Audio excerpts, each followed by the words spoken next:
Hello, I'm Howard Spreadbury, President of the South Australian branch of the Australian Education Union.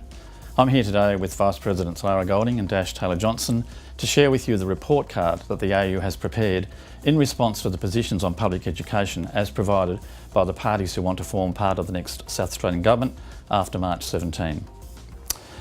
The report card shows a series of issues that we've identified as important to our members, and these are the responses as analysed by us in relation to what the AU believes needs to be put in place in terms of public education by the next SA state government.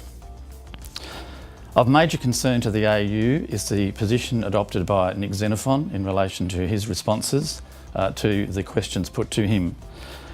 In terms of the report card, Nick Xenophon scored a low 2 out of 5 in the key areas that the AU had identified.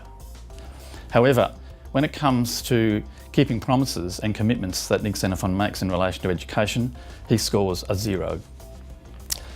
I need to draw your attention to the events of last year in the Australian Parliament when Nick Xenophon in the Senate, having committed to the AU prior to that, that he would never support any changes to the Australian Education Act in relation to funding of schools as per the Gonski agreements.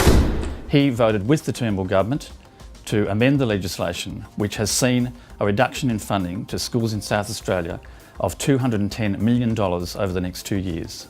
Nick Xenophon needs to be held to account in relation to his decision last year that has had an adverse effect on students in our public schools in South Australia. We call on parents, when they're casting their vote in this election, to think very carefully about their children and students and cast their vote with the best outcomes for public education in mind.